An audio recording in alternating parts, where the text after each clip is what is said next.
चलो ठीक है, फिर पहले समय संख्या द्विघात ही कर ले रहे हैं, ठीक है। उसके बाद फिर अपन लगा लेंगे क्रमचय संचय। ठीक है भाई, एक पार्ट बचा है तुम्हारा क्रमचय संचय वाला, द्विपद वाला, है ना। 2-3 चैप्टर उसी के बचे हैं, बाकी मोस्टली अपना हो ही गया।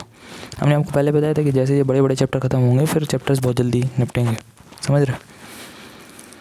तो सबसे पहले आ जाओ समय से संख्या द्विघात पे, आसान चैप्टर है, जल्दी से निपट जाएगा, देख लो। 229।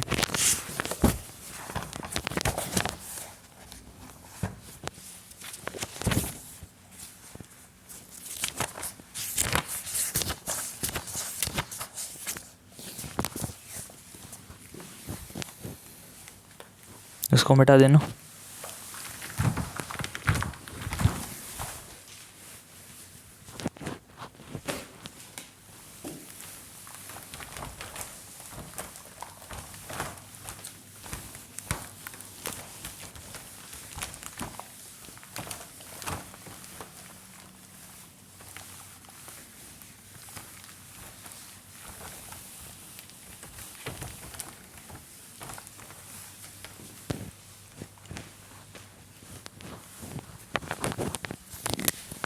सबसे पहले आ जाते हैं सम्मिश्र संख्या पे। वैसे कुछ लोगों को ये चैप्टर हम पहले पढ़ा चुके, एक दिन पेपर में पढ़ा था, मोस्टली सभी समझा दिया था, थोड़ी बहुत चीज़ें बची होंगी तो बता दे रहे हैं। स्कूल में तो शायद हमने करवा दिया था। सम्मिश्र संख्या यानी कि कॉम्प्लेक्स नंबर, ठीक है। तो सम्मिश्र संख्या यानी कि जो कॉम्प्लेक्स नंबर हैं उनका हिसाब किताब क्या है, देखो। जैसे अगर आपसे बोला जाए रूट के अंदर 4 की वैल्यू बताओ, आप बोलोगे 2।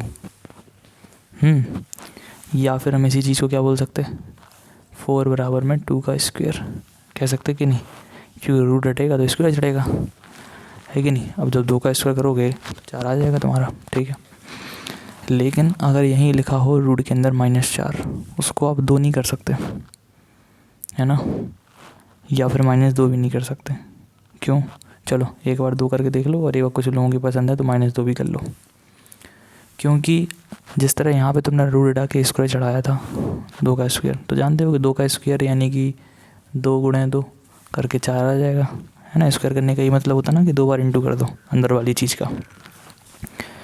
अगर आप रूट -4 को +2 लिख रहे हैं आंसर में, ठीक है, तो या फिर क्या लिखोगे, -4 बराबर रूट हटा के इधर स्क्वायर करो, प्लस के 2 का स्क्वायर यानी कि +2 × +2, बेटा वो तो प्लस के 4 आएंगे कि नहीं, और प्लस के 4 थोड़ी है, इधर पे क्या है -4, इसका मतलब ये बराबर नहीं है, नहीं है ना बराबर, तो इसका मतलब यहाँ चीज़ें गलत बैठेंगी।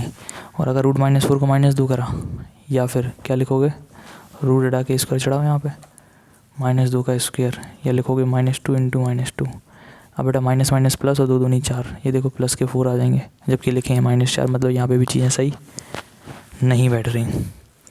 टॉप मतलब समझ रहे हो ना वहाँ कि अपन अपना मोटिव कहाँ जा रहा, अपना मोटिव ये जा रहा, रूट के अंदर अगर माइनस की वैल्यू बन गई तो फिर उसका रूट लेना पॉसिबल नहीं है अभी तक, नहीं समझे। अभी अपन ये सोच रहे हैं कि अगर रूट के अंदर माइनस वाली वैल्यू का स्क्वायर हम रूट लिया तो या तो +2 या -2, भैया चेक करके देखो ना यार, रूट हटा के स्क्वायर करोगे, +2 का स्क्वायर भी +4 आना, जो कि -4 नहीं है, मतलब बराबर नहीं बैठ रहे हो।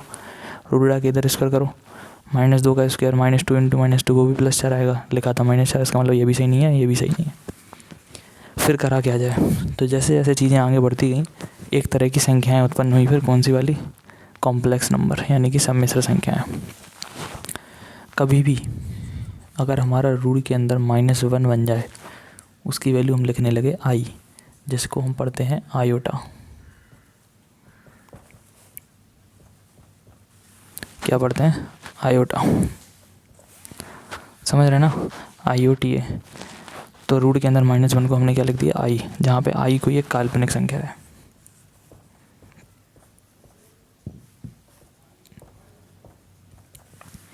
समझ गए, मतलब कि ऐसा है, या फिर इसी को क्या लिखोगे तुम, -1 बराबर रूट हटा के स्क्वायर कर दो i², है ना।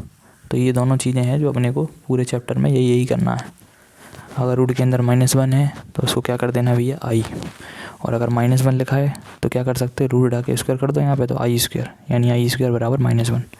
समझ गए, पूरे चैप्टर में बस यही करते रहना है कि i² की वैल्यू -1, या अगर अंडर रूट के अंदर -1 है तो उसको हम क्या लिख सकते हैं, i। यहाँ पे आई क्या है, काल्पनिक नंबर। क्योंकि बेटा कभी किसी का स्क्वायर करने पे नेगेटिव वैल्यू तो आ ही नहीं सकती। जैसे कि मान लो हमने -2 का स्क्वायर कर लिया, तो -2 × -2 करके देखो, आएगा +4। तो कभी नेगेटिव नंबर थोड़ी आएगा। जबकि ये क्या कह रहा है, देखो कोई संख्या आई है जिसको स्क्वायर करके ये नेगेटिव लेके आ रहे हैं, तो ये तो सपने में जी रहे हैं ना, और सपने में काल्पनिक संख्याएँ आती हैं, समझ गए। तो वही चीज़ है, ये काल्पनिक संख्या आई है जिसका स्क्वायर करने पे आ रहा है -1, ठीक है। आई एक काल्पनिक संख्या है। इतना हो गया। इसके बाद अब अगर हमने अच्छा वास्तविक संख्या और देख लो पहले। वास्तविक संख्याएं, वास्तविक संख्याएं क्या होती हैं बेटा, जो भी नंबर आप जानते हो माइनस के अनंत से प्लस के अनंत तक, कुछ भी 1/2 √2, नहीं समझो, कुछ भी जो संख्या तुम जानते हो वो सारे की सारे वास्तविक संख्याएं रियल नंबर्स हैं। यानी कि माइनस के अनंत से प्लस के अनंत तक प्रत्येक नंबर, ये शॉर्ट में हमने आपको बोल दिया, प्रत्येक अंक जो है वो क्या है, एक वास्तविक संख्या है, समझ गए। फॉर एग्जांपल -1/2, +1/2, 3, -3, 4, कुछ भी, √2, √3, ये सारे के सारे जो हैं वो क्या हैं, वास्तविक संख्या हैं, ठीक है। जो कि अभी तक अपन पढ़ रहे थे। अब आज से ही हम पढ़ने लगे कि भाई साहब कोई काल्पनिक संख्या होगी जिसका स्क्वायर करने पे आएगा -1, या रूट के अंदर -1 हो तो क्या आएगा, आई। तो ये अपन काल्पनिक में पहुँच गए। अब जब लोगों ने दोनों को मिक्स कर दिया, वास्तविक को और काल्पनिक को, तब जाके हमारी बनी कौन सी, सम्मिश्र संख्या। जो हमारी सम्मिश्र संख्या होती है यानी कॉम्प्लेक्स नंबर, तो उसमें क्या होगा, एक होगा वास्तविक भाग और प्लस में एक होगा काल्पनिक भाग, ठीक है। काल्पनिक भाग क्या होगा, जिसमें पक्के में एक आई आ रहा होगा, और वास्तविक भाग क्या होगा, जिसमें कोई एक क्या आ रही होगी, ओनली संख्या, ठीक है ना भाई। तो एक वास्तविक भाग होता है और एक कौन सा भाग होता है भाई, काल्पनिक भाग। वास्तविक भाग में कोई संख्या आएगी, काल्पनिक भाग में कोई आई आएगा पक्के में, समझ, ठीक है। और इन दोनों को मिलाकर जोड़कर जो बनेगा वो क्या होगी, हमारी सम्मिश्र संख्या। सम्मिश्र संख्या को अपन लोग जेड से रिप्रेजेंट करते हैं। वास्तविक भाग को एक्स मान लो, काल्पनिक भाग में आई तो आना ही है, और संज्ञा कुछ आगे मान लो वाई। ये है हमारी काल्पनिक सम्मिश्र संख्या की क्या स्टैंडर्ड फॉर्म, यानी कि व्यापक रूप है, जनरल इक्वेशन। समझ आ गई बात। आमतौर पे हमें जो सम्मिश्र संख्या है वो इसी तरह से नज़र आएगी, जेड बराबर में x + i y, जहाँ पे x जो है वो हमारा कौन सा भाग होगा, वास्तविक भाग, और जो y है वो हमारा कौन सा होगा, काल्पनिक भाग। क्लियर हो रही बात कि नहीं? ध्यान पूरा यहीं लगाना, ठीक है। तो जेड बराबर में x + i y, बेहद सरल है भाई, बहुत सरल चीज़ है ये। अब है क्या, इसे जेड में दो चीज़ें होती हैं, क्या क्या, एक तो होता है इसका मापांक जिसको अपन मॉड कहते हैं, और एक होता है अपना कोणांक, ठीक है। एक होगा अपना कोणांक, कोणांक को क्या कहते हैं, फेज़ कहते हैं, फेज़ बोल सकते हो, ठीक है, या एंगल कह लो, ठीक है भाई। तो मॉड और फेज़, इसका एक नाम और भी था वैसे,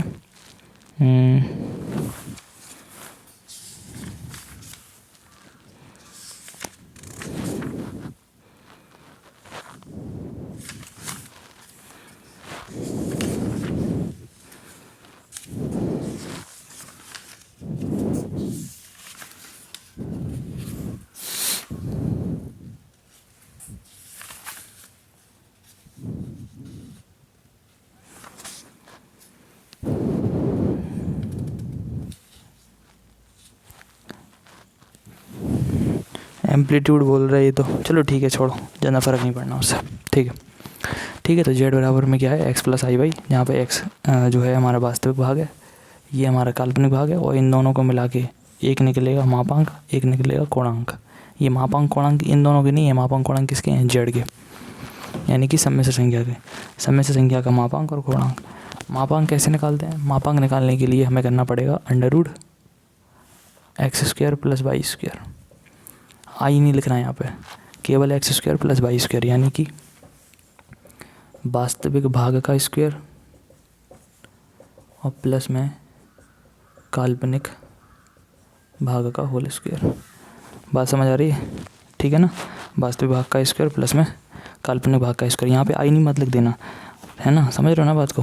वास्तविक भाग मतलब x उसका स्क्वायर, जो y है उसका स्क्वायर, i को नहीं लिखना है यहाँ पे, समझ गए। सेम आ जाओ कोणांक में, तो कोणांक को हम थीटा से लिखते हैं और वैल्यू आएगी इसकी tan इनवर्स कितनी, tan इनवर्स x अपॉन में y, sorry y upon x, जहाँ पे y क्या है काल्पनिक भाग और x क्या है हमारा वास्तविक भाग, ठीक है ना। y हमारा काल्पनिक भाग है, x हमारा वास्तविक भाग है, तो थीटा बराबर में tan inverse y upon x। Clear है ना बात।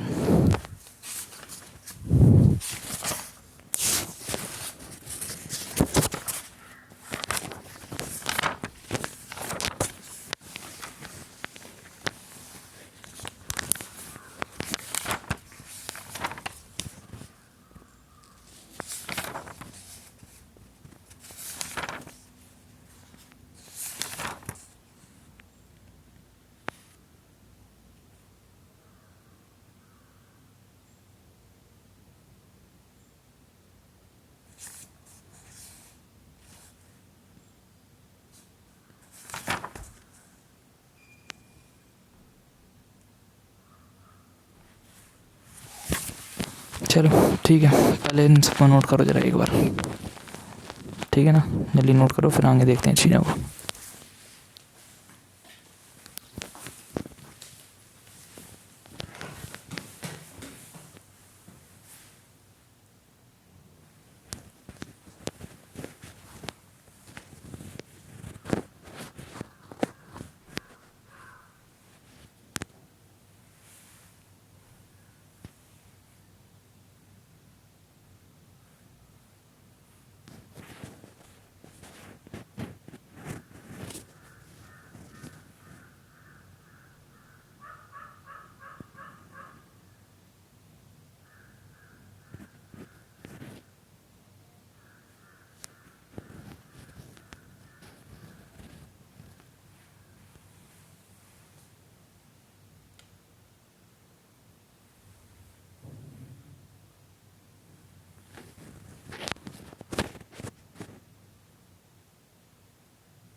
जल्दी छापो भाई।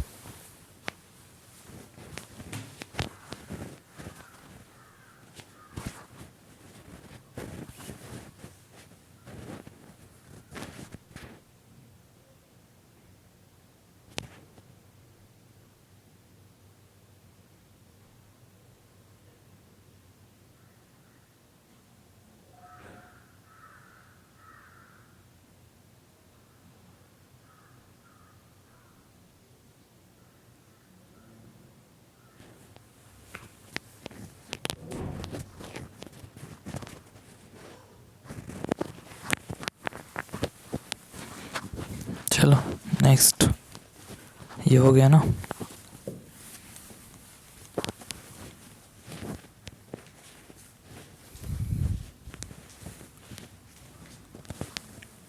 हटा दें।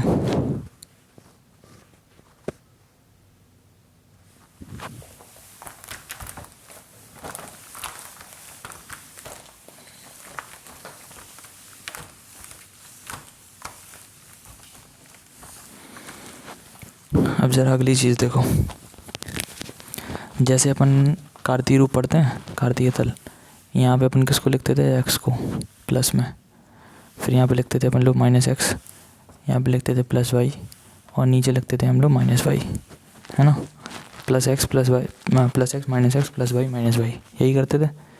ये अपन नॉर्मल संख्याओं के लिए करते थे अपन लोग कार्तीय तल। अब हमें बनाना है सम्मिश्र तल। ठीक है, यहाँ पे हमें क्या बनाना है, सम्मिश्र तल। सम्मिश्र का मतलब है दोनों को मिलाकर, वास्तविक और काल्पनिक को। तो ये तो हमारा 0,0 था, है और रहेगा। यहाँ पे हम लेंगे अपनी वास्तविक संख्या प्लस में यहाँ पे माइनस की वास्तविक संख्या इस लाइन पे, ऊपर लेंगे प्लस काल्पनिक भाग और नीचे लेंगे माइनस में काल्पनिक भाग। ठीक है ना, प्लस वास्तविक संख्या माइनस वास्तविक संख्या प्लस काल्पनिक भाग और माइनस में काल्पनिक भाग। यहाँ पे वो जानते ही हो आप, ये भी प्लस और ये भी प्लस, यहाँ पे दोनों प्लस प्लस वाले मिलेंगे। यहाँ पे पहले ध्यान रखो, पहले हमेशा लिखना है वास्तविक को, फिर लिखना है किसको, काल्पनिक को। शॉर्ट में लिख रहे हैं हम ये बा और का, वाह मतलब वास्तविक, का मतलब काल्पनिक। पहले हमेशा वास्तविक फिर काल्पनिक, ये ध्यान रखना हमेशा। जैसे वहाँ पे पहले एक्स और वाई को लिखते हो, वैसे यहाँ पे पहले वास्तविक फिर काल्पनिक। ठीक है, दोनों प्लस प्लस हैं। इधर बताओ, वास्तविक वाला माइनस है, काल्पनिक वाला प्लस है। देखो ना यार, वास्तविक ही काल्पनिक, तो वास्तविक वाला माइनस, काल्पनिक वाला भी प्लस है। नीचे आओ, वास्तविक वाला माइनस है, काल्पनिक वाला भी माइनस है। इधर आ जाओ, वास्तविक वाला प्लस और काल्पनिक वाला माइनस, ये देखो ना। ठीक है, काल्पनिक वाला माइनस है यहाँ पे, ये हो गया। तो अच्छा, जैसे मान लो हमने आपसे बोला जेड बराबर में 3 प्लस में 4i, ये कोई काल्पनिक संख्या है, सॉरी सम्मिश्र संख्या है, क्योंकि जेड क्या होती है, एक सम्मिश्र संख्या, कॉम्प्लेक्स नंबर। ठीक है ना, तो 3 + 4i जो है आपसे पूछा जाए किस चतुर्थांश में है। ये हमारा पहला चतुर्थांश है, प्रथम चतुर्थांश। ठीक है, ये है द्वितीय चतुर्थांश। इसके बाद ये तृतीय चतुर्थांश, और ये प्रथम द्वितीय तृतीय, ये चतुर्थ। ठीक है, तो बताओ एक्स वाला भी प्लस है और वाई वाला भी प्लस है, दोनों प्लस के काम होते हैं पहले वाले में, इसका मतलब ये प्रथम चतुर्थांश। ठीक है, अगर इसको हम युग्म के रूप में लिखें, ठीक है, युग्म का मतलब होता है पेयर, जोड़े के रूप में, तो कैसे लिखोगे, 3,4 प्लस के 3, प्लस के 4, ये युग्म है। आगे वाला वास्तविक, पीछे वाला काल्पनिक, चिन्ह सहित लिखना है। और ठीक है, जैसे मान लो हमने कह दिया जेड बराबर -3 माइनस में 4 आई है, कुछ भी हो सकता है वैसे तो, 5i कर लो भाई। देखो दोनों माइनस के हैं, दोनों माइनस यहीं होते ना, तीसरे वाले में लिखोगे तृतीय चतुर्थांश। ठीक है, तृतीय चतुर्थांश में, और युग्म कैसे बनेगा, -3, -5, ये लो, ये इसका युग्म बन गया। ठीक है, मान लो हमने कह दिया जेड बराबर में 13 माइनस में 15i, पहला वाला प्लस दूसरा वाला माइनस, ये देखो चतुर्थ चतुर्थांश।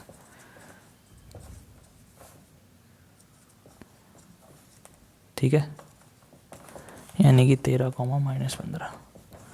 ठीक, अब आप लोगों के लिए एग्जाम्पल है, आप ये बताइए प्लस में 3i ये किस चतुर्थांश में है, और इसका युग्म भी बनाओ। अभी बना के दिखाओ तुरंत। ये बताओ पहले तो कि चतुर्थांश कौन सा है, कहाँ है ये पॉइंट, और दूसरा इसका युग्म रूप भी बनाना है। जल्दी करो, छाप लो पहले।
हो गया।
ये जो क्वेश्चन दिया था ये हो गया क्या?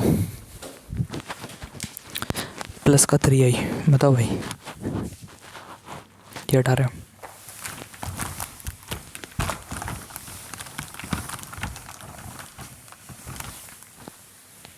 देखो ये जो अपना प्लस 3i है, इसके आगे कोई वास्तविक भाग तो है ही नहीं है, और जब वास्तविक नहीं है तो क्या ये समय संख्या होगी कि नहीं होगी? क्योंकि सम्मिश्र में तो दोनों होना चाहिए ना यार, वास्तविक भी और काल्पनिक भी। यहाँ तो कोई सम्मिश्र थी ही नहीं, फिर मतलब कोई वास्तविक था ही नहीं। भैया ये भी सम्मिश्र है, इसके आगे तुम 0 लगा लो, समझे कि नहीं बाबू? 0 + 3i जो है वो भी क्या है, एक सम्मिश्र संख्या है, इसके आगे तुम 0 लगा लो ना यार, वास्तविक नहीं था तो। इसका मतलब और बताओ कौन से घर में होगा ये? किसी घर में नहीं होगा, ये एक लाइन पे होगा। कौन सी लाइन पे, देखो ज़रा, वास्तविक 0, काल्पनिक में 3 जाने, वो भी कहे कि प्लस के। तो अभी बताया था कि काल्पनिक में ऊपर की तरफ जाते प्लस में, तो ऊपर चले जाओ, यहाँ तक 3 पहुँच जाओ, ये हो गया 0,3। यहाँ होगी ये सम्मिश्र संख्या। ये किसी घर में नहीं है, ये अक्ष पे है। कौन सी अक्ष पे है? वास्तविक अक्ष पे है, सॉरी काल्पनिक अक्ष पे है। इसको काल्पनिक अक्ष कहते हैं ना यार। तो ये जो पॉइंट है वो कौन सी अक्ष पे है? काल्पनिक अक्ष पे है, ठीक है। और इसका युग्म क्या बनेगा? 0,3।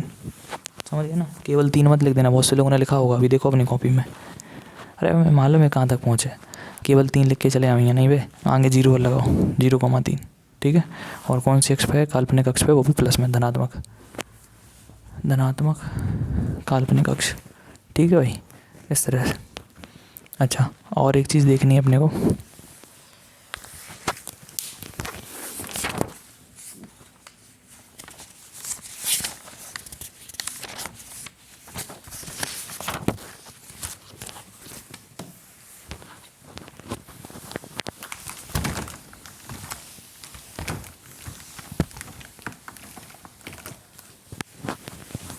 नेक्स्ट है अपना सम्मिश्र संख्या का संयुग्मी। सम्मिश्र संख्या का संयुग्मी। संयुग्मी का मतलब होता है conjugate of complex number. Conjugate of complex number यानी कि सम्मिश्र संख्या का संयुग्मी, ठीक है भाई। तो क्या होगा, जैसे मान लो हमने कह दिया z बराबर में x + i/, है और हमें इसका संयुग्मी लिखना है,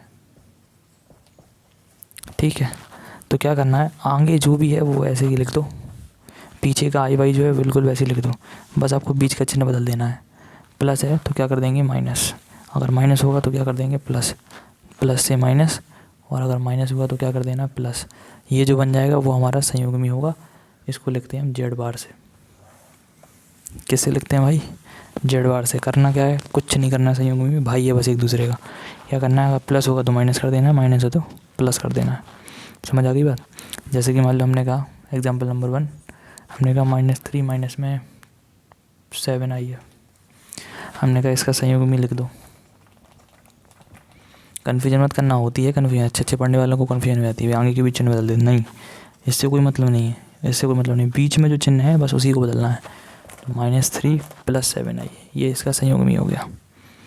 समझ में आ गई बात? ठीक है ना भाई? ठीक, तो लिखो इसको ज़रा, फिर सीधे सवालों पे आते हैं।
बोहर का नियम जानते हैं,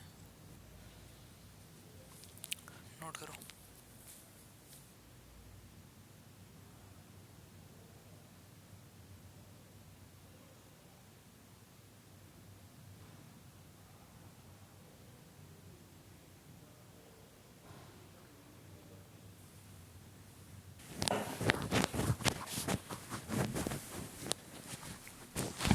चलो सीधे सवालों पे आ जाओ, आसान सवाल है, जल्दी निपटाते जाओ। ठीक है, छोटी सी चीज़ और समझा दें।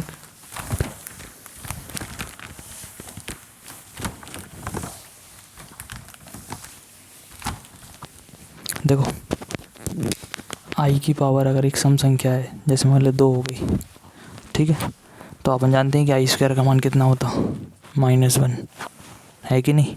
आई स्क्वायर का मान कितना होता भाई, -1।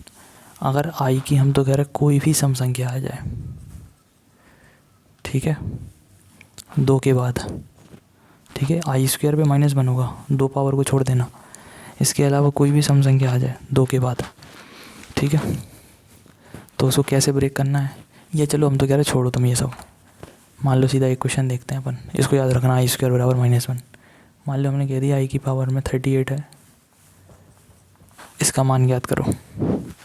आई की पावर 38 का मान ज्ञात करो। घात कितनी भी बड़ी आ जाए तो मैं उसे हमेशा 2 घातों में तोड़ना है, मतलब पावर में 2 बनाना है कुछ भी करके। तो क्या लिखेंगे 38 को अपन 2 गुणे में 19, पावर पे पावर का इंटू होता ना भाई, तो 2 पे अगर घात 19 है तो 19 दूनी कितने हो जाएंगे बोलो, 38 ना।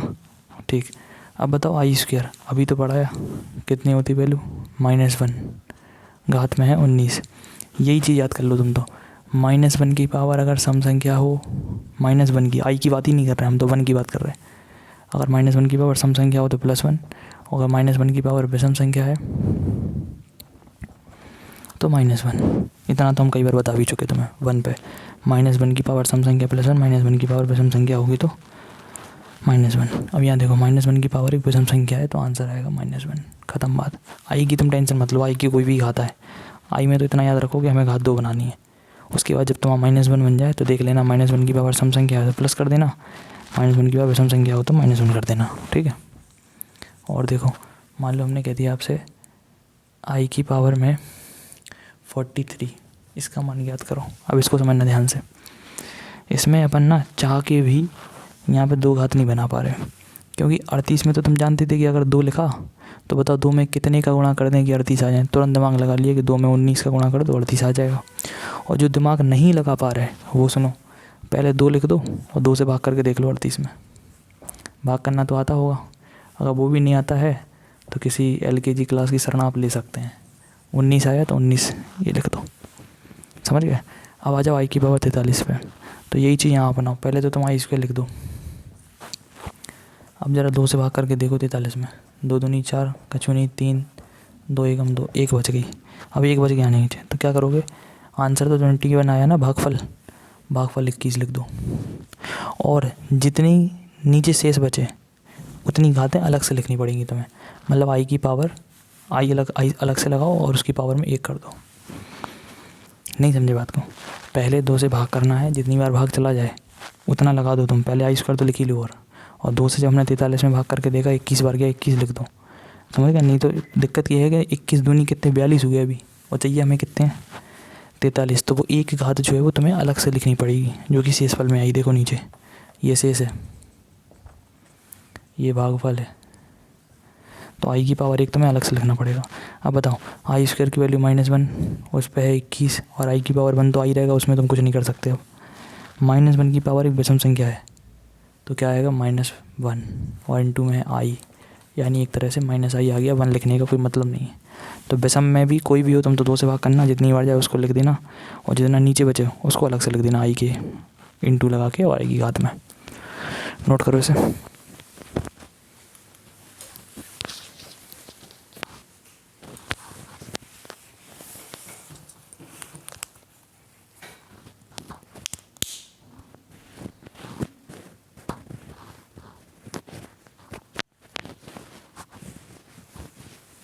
चलो कल मिलते हैं इसमें फिर।